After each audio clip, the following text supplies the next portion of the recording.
تو پھر اس کے خواب چکنا چور ہو جاتے ہیں، تو پھر وہ مریض بن جاتا ہے، پھر وہ پریشان بن جاتا ہے، پھر وہ اپسٹ ہو جاتا ہے، وہ پریشان ہو جاتا ہے۔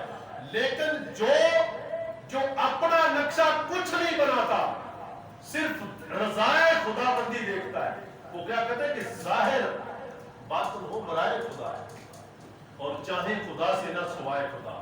وہ کہتا ہے کہ میری کچھ خواہش نہیں، میں خدا سے خدا کو چاہتا ہوں، خدا سے خدا کو چاہتا ہوں۔ تو سیدنا فاروق اعظم رضی اللہ عنہ نے زہر کی شیشی، آپ فرماتے ہیں بسم اللہ الرحمن الرحیم، فرماتے ہیں کہ نفس سے بڑا دشمن انسان کا کوئی نہیں۔ آج رشتہ دار سے رشتہ دار کو دور کرنے والا آپ کا نفس ہے، نفسیاتی خواہشات۔ میں کہتا ہوں کہ میری خواہش کے مطابق کام ہو، دوسرا کہتا ہے میری خواہش کے مطابق کام ہو۔ اسی چیز نے ہمیں اس بھیانک دہانے پہ جا کے کھڑا کر دیا، اور اسلام کی خبر نہیں۔ امیر المومنین فرماتے ہیں نفس سے بڑا دشمن کوئی نہیں، اور بسم اللہ شریف پڑھ کے زہر کی شیشی خود پی۔ اب دیکھیں، آپ اندازہ لگائیں، اور جو عطر تھا وہ گارے میں پھینک دیا۔ فرمایا کہ اللہ کے گھر کی چھت سے خوشبو آئے، اللہ کے گھر سے پیار کتنا، اللہ کے گھر کے ساتھ محبت کتنی کہ اپنے جسم پہ خوشبو نہیں لائی، گارے میں پھینک دی۔ فرمایا کہ اللہ کے گھر سے خوشبو آئے، اللہ کے گھر سے خوشبو آئے گی۔ سیدنا فاروق اعظم رضی اللہ تعالیٰ عنہ، آپ کی عظمت، آپ کی سیرت، آپ کی شان، آپ جس مقام پہ بھی آپ کو دیکھیں، جناب آپ سب سے افضل اور اعلیٰ۔ سیدنا فاروق اعظم رضی اللہ عنہ کی شان پاک کے متعلق ایک صحابی بیان کرتے ہیں کہ حضور نے مجھے فرمایا کہ ابھی ابھی میرے پاس جبریل آئے تھے، تو میں نے جبریل سے کہا جبریل مجھے عمر کی فضیلت بیان کرو، سناؤ عمر کے فضائل بیان کرو۔ اب جبریل علیہ السلام عرض کرتے ہیں کہ یا رسول اللہ میں عمر کی فضیلت، عمر کی شان بیان کیا کروں؟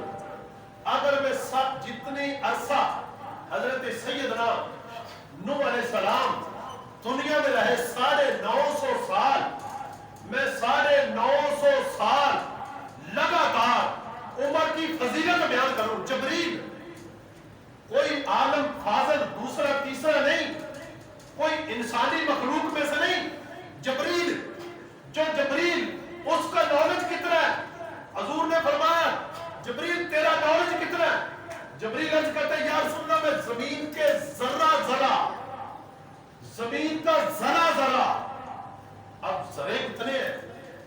ایک آپ اکیلی میں اتنی ریت لے لینا اس کو نہیں کہہ سکتے، پوری زمین کا ذرہ، عرش سے لے کے تحت الثری تک میں ذرے کی تعداد جانتا ہوں۔ لیکن یا رسول اللہ جب آپ کا امتی آپ میں ایک مرتبہ درود پاک پیش کرتا ہے، جتنی رب کی طرف سے اس پہ رحمتیں برستی ہیں وہ میرے نالج سے باہر ہوتی، یہ اتنا نالج۔ اور جبریل کہتے ہیں، عرض کرتے ہیں یا رسول اللہ 950 سال میں عمر کی فضیلت بیان کروں تو 950 سال کا عرصہ ختم ہو جائے گا، لیکن عمر کی فضیلت ختم نہیں ہوگی۔ اور علماء فرماتے ہیں کہ عمر کی 950 سال والی وہ نیکیاں، وہ عظمتیں، وہ فضیلتیں ایک طرف، اور صدیق اکبر کی غار ثور والی نیکی ایک طرف، باقی زندگی کی نیکیاں ایک طرف۔ یہ حضور نبی اکرم صلی اللہ علیہ وسلم نے فرمایا، عمر کی شان کے متعلق فرمایا میں آیا عمر ابو بکر میرے ساتھ تھے، میں گیا عمر اور ابو بکر میرے ساتھ تھے، میں کل حشر کو قبر سے اٹھوں گا، میری دائیں طرف ابو بکر ہوں گے، بائیں طرف فاروق اعظم۔ سبحان اللہ۔ وہ سید نصیر الدین نصیر شاہ صاحب نے یہی تو لکھا ہے کہ نام آنے سے ابو بکر و عمر کا لب پر، جب کوئی ابو بکر عمر کا نام آئے تو تیرے چہرے پہ بل پڑ جاتے ہیں۔ سید نصیر الدین نصیر شاہ صاحب گولڈی فرماتے ہیں نام آنے سے ابو بکر و عمر کا لب پر تو بگڑتا ہے، وہ تو پہلو میں سنا ہے۔ بے شک عتیق و عمر وہ تو پہلو میں سنا کے جس نے اپنے گنبد پاک میں جگہ عطا فرما دی، اس عمر اور ابو بکر کی عظمت کیا، اور مولا مشکل کشا حضرت علی المرتضیٰ شیر خدا رضی اللہ تعالیٰ خود فرماتے ہیں، یہ شیخ الاسلام کا لقب کائنات کے اندر سب سے پہلے جس نے جن کو عطا کیا وہ عطا کرنے والے مولا مشکل کشا ہیں، جن کو شیخ الاسلام کا لقب دیا وہ ابو بکر اور عمر۔ یہ ہمارا مسئلہ ہے۔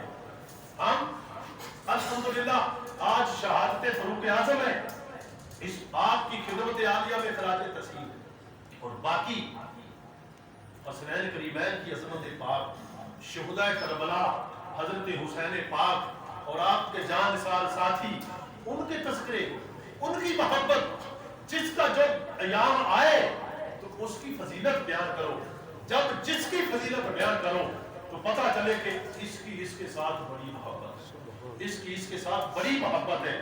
میرے دوستو، ہم محبت کرنے والے ہیں، ہم شان بیان کرنے والے ہیں، ہماری حیثیت، ہمارا مقام ان ہستیوں کی بارگاہ میں ترازو پکڑنا نہیں، نہ ہماری وجہ سے ان کو مقام ملا، نہ ہماری وجہ سے ان کا مقام کم ہوگا، بلکہ ہم جتنی ان ہستیوں کے ساتھ محبت کریں گے ہمارا مقام بڑھتا جائے گا، ہماری عظمت بڑھتی جائے گی۔ سیدنا فاروق اعظم رضی اللہ عنہ نے جب خلافت سنبھالی، سیدنا صدیق اکبر کی خلافت کے بعد آپ نے ایک اجلاس بنایا اور اجلاس بنا کے آپ اس پہ بھی غور کریں، سب دوست غور کریں۔ ہم نے آپ کو ایک ماڈل دے دیا جو ہمارے ذمہ تھا، اب آپ نے اس پہ غور کرنی کہ یہ میسج کیا ہے۔ سیدنا فاروق اعظم نے اجلاس بلایا، فرمایا کہ میں چاہتا ہوں کہ ہر گھر میں حافظ قرآن ہو، ہر گھر میں قاری قرآن ہو، اور میں چاہتا ہوں کہ اسلام ترقی کرے۔ صحابہ نے عرض کیا، یا امیر المومنین، اسلام اس طریقے سے ترقی کرے گا اور ہر گھر میں قاری قرآن اس طریقے سے پیدا ہوں گے، آپ قاری قرآن کی سیلری اتنی مقرر فرما دیں جتنی آپ ایک ریاست کے گورنر کو دیتے ہیں۔ وظیفہ ریاست کا گورنر، جس طرح گورنر چودھری سرور صاحب ہے نا، ہمارے پاکستان میں کسی امام، کسی خطیب کی، ہمارا گورنر تو گورنر رہ گیا، ایک کانسٹیبل جتنی بھی ہم سیلری نہیں دیتے اپنے امام کو، ایک سپاہی جتنی، ایک سپاہی ایک فیکٹری کے ورکر کے برابر بھی نہیں سمجھتے، تو اسلام کیسے ترقی کرے گا؟ پھر گھر گھر میں قادیانی پیدا ہوں گے، اور ہمارے جو خطباء یا مسلوں پہ بیٹھنے والے امام حضرات، ان کی خدمت میں بھی یہ ہے کہ وہ فروقی جذبہ دکھائے، ان کے دلوں میں بھی یہ وسوسہ نہیں ہونا چاہیے کہ میں پیسوں کے لیے امامت کرا رہا ہوں، وہ بھی مسجد کی خدمت کرے، خدمت سمجھ کے کرے، دین کی خدمت کرے۔ اور ہمارا حال تو یہ کہ ہماری مسجدوں کا حال دیکھیں، مسجد کی عظمت یہ ہے کہ جس کی صفائی کے لیے میرے آقا خود تیار، جس کی صفائی کے لیے میرے آقا کے تمام صحابہ تیار ہیں۔ اب آپ اندازہ کریں کہ اس مسجد کا مقام کیسا ہوگا۔ وہ مسجد کو بنانے والے اللہ کے نبی، مسجد کی صفائی کرنے کے لیے رب حکم دیتا ہے ابراہیم کو، ابراہیم صفائی کرو حرم کی، مسجد حرم کی صفائی کرو، رکوع کرنے والوں کے لیے، سجود کرنے والوں کے لیے، طواف کرنے والوں کے لیے کس کو حکم دینا صفائی کرو؟ آج ہمارے امام صاحبان، ان کی حالت یہ ہے کہ جناب وہ اپنا مسئلہ نہیں خود ٹھیک کر سکتے، اور ہمارے مقتدی یہ ہے، وہ کہتے ہیں کہ امام صاحب تو ہمارا ملازم ہے۔ اس لیے میرے دوستو، یہ چیز بھی غور کرو، یہ خدمت ہے، یہ دین کی خدمت ہے۔ دین مضبوط کیسے ہوگا؟ اب صحابہ نے مشورہ دیا کہ جناب گورنر جتنی سیلری کر دیں، اعلان کر دیا امیر المومنین نے کہ جتنی گورنر کو سیلری دی جاتی ہے اتنی ایک قاری قرآن کو دی جائے گی سیلری۔ جناب مدرسے بھر گئے،